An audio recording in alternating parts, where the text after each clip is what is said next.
আপনার স্নানের গরম জল। তুমি তুমি এখানে কি ছিড়ছো? বাহ, তোমার কমলা লেবু দুটো তো ভালোই বড় করেছো। পাটা একটা। তুমি কি ভেবেছো আমার লেবু দুটো এখনো ছোটই আছে? তোমার মতো নাকি ছোট বিচি? শীতকালে না সবার বেশি ছোট থাকে। তুমি যেমন তোমার কমলা লেবু দিয়ে ভেসলিং বডি অয়েল লাগাও না, সেটা আমরাও লাগাই।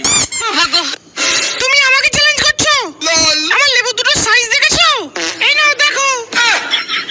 থাক, তোমার ফাটা লেবু দেখার ইচ্ছা আমার নেই।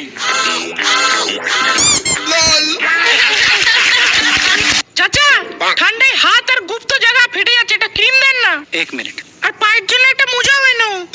ঠোঁট, কোদ আর স্কিন শুধু ভ্যাসলিন। এটা অনেক বাল-ঝাল 12 ভেজালি মশলা দিয়ে তৈরি, যেটা আপনার ঠোঁট, কোদ আর স্কিনটাকে আরো মসৃণ এবং উজ্জ্বল করে তোলে। এটা শুধু শীতকালে চান করা নয়, ও আমায় পুকুরে ঠান্ডা জলে চান করতে বলেছে। আরে শীতকালে কেউ চান করে? শীতকালে বিয়ে করে লেপের তলায় ঘুমোতে হয়। रहा नहीं जाता, तड़प ही ऐसी है ना। তুমি পায়খানা করে গেলে